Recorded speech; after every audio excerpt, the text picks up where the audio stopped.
Diamond Harbour জেলা পুলিশের অভিযানে চুরি যাওয়া 14টি বাইক উদ্ধার, গ্রেপ্তার 4।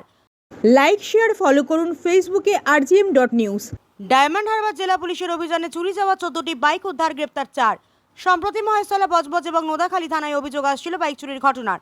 এরপর ডায়মন্ড হারবার জেলা পুলিশের ওসি, এসওজি সহ পুলিশের একটি টিম গঠন করা হয় জেলা পুলিশের তরফ থেকে। তদন্ত নামে ডায়মন্ড হারবার জেলা পুলিশ। এখনো পর্যন্ত চুরি যাওয়া 14টি বাইক উদ্ধার করা হয়েছে। ডায়মন্ড হারবার জেলা পুলিশের অতিরিক্ত পুলিশ সুপার সোনাল মিথুন কুমার দে বলেন, তদন্তে নেমে ডায়মন্ড হারবার জেলা পুলিশ প্রথমে একজনকে গ্রেফতার করে। এখনো পর্যন্ত এই ঘটনায় মোট 4 জনকে গ্রেফতার করা হয়েছে। ধাপে ধাপে 14টি বাইক বাজেয়াপ্ত করা হয়েছে। সমস্ত পদ্ধতি মেনে যারা বাইকের মালিক তাদের এই বাইক ফিরিয়ে দেওয়া হবে। এখনো পর্যন্ত তদন্তে পুলিশ জানতে পেরেছে ডায়মন্ড হারবার জেলা পুলিশের বাইরে কিছু কিছু জায়গায় এরা এই ধরনের ঘটনা ঘটিয়েছে।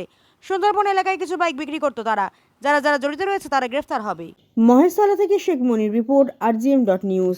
তারা কিন্তু এন্টাইজড হয় এবং আমরা একজনকে অ্যারেস্ট করতে সক্ষম হই এবং তার পরবর্তীকালে টোটাল আমরা এখন পর্যন্ত 4 জনকে অ্যারেস্ট করেছি। কাল রাত পর্যন্ত এই রিগার্ডে অ্যারেস্ট হয়েছে এবং ধাপে ধাপে আমরা 14টা বাইক সিজ করতে সক্ষম হয়েছি। তো এটা আমার মনে হয় একটা সিগনিফিক্যান্ট রিকভারি। তো আমরা প্রসিজিওর মেনটেন করে যারা বাইকের ওনার তাদেরকে আমরা এগুলো রিটার্নও করবো এবং আমরা আশাবাদী আছি যে এরা যেহেতু এই বাইকগুলো মোটামুটি এদের যেটা এখন পর্যন্ত আমরা যেটুকু পেয়েছি এদের অপারেশনাল জোন এরা across district they use to function, মানে ডায়মন্ড হারবার পিডির বাইরেও এদের কিছু কিছু জায়গাতে এরা ঘটনা ঘটিয়েছে, সেটা আমরা পেয়েছি। তো আমরা এটা আরও ফার্দার করবো আমাদের ইনভেস্টিগেশনটাকে এবং সুন্দরবন এলাকায় কিছু রিসিভারের কাছে ওরা বিক্রি করতো। যারা যারা এতে ইনভলভ আছে আরও ফার্দার অ্যারেস্ট এক্ষেত্রেও হবে এবং আশা করছি রিকভারি হবে। ধন্যবাদ। একটা বিষয় সেটি হচ্ছে যে বাংলা ভাষায় কথা বলায় তাকেও আটক করা হয়েছে। আচ্ছা, এক সেকেন্ড পার্থ, ওই তো ইস্যুটা রেজ করলো। যে বিষয়টা সেটা হচ্ছে বজবজ আর এক মহিলাকে প্রথমে আটক করা, তারপরে আপনারা কিভাবে তাকে হ্যাঁ, এটা একদম অতি সম্প্রতি আরেকটা ঘটনা ঘটেছিল যেখানে সোনা বিবি বলে একজন, তার হাজব্যান্ড এবং ছেলে আমাদের বজবজ থানায় যোগাযোগ করে।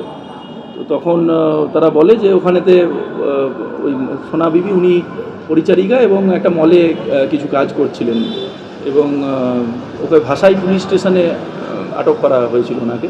তো আমাদের তরফে আমাদের বজবজ ফাঁড়ি ইনচার্জ ওখানের যারা অফিসার তাদের সঙ্গে কথাবার্তা বলে এবং যে ডকুমেন্টস যেগুলো ওনার যে ইন্ডিয়ান সিটিজেনশিপ যেটা সাপোর্টিং ডকুমেন্টস সেগুলো সব শেয়ার করা হয় হোয়াটসঅ্যাপ। তারপরে তাকে ওখান থেকে তিনি ছাড়া পান। ঘটনাটা আমাদের নজরে এসেছে। এখন আপনার বাড়ি, অফিস এবং দোকানকে সুরক্ষিত রাখুন টোটাল সিকিউরিটি সলিউশনের সাথে। আমরা বিভিন্ন নামি দামি ব্র্যান্ডের সিসিটিভি ও সিসিটিভি সংক্রান্ত যাবতীয় অ্যাক্সেসরিজ বিক্রয় করার পাশাপাশি সার্ভিসও প্রোভাইড করে থাকি। টোটাল সিকিউরিটি সলিউশন একটি নির্ভরযোগ্য প্রতিষ্ঠান যা 24/7 সার্ভিস প্রোভাইড করে থাকে। তাছাড়া এই প্রতিষ্ঠান দীর্ঘদিন ধরে যত্ন সহকারে দোকান, বাড়ি, কারখানা, school, nursing home, hotel, restaurant, শোরুমগুলিতে পরিষেবা দিয়ে চলেছে। আমাদের এখানে প্রশিক্ষণপ্রাপ্ত টেকনিশিয়ান দ্বারা কাজ করানো হয়।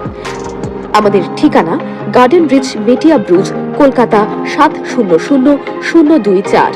বিশদে জানতে যোগাযোগ করুন 7003047447 এই নম্বরে।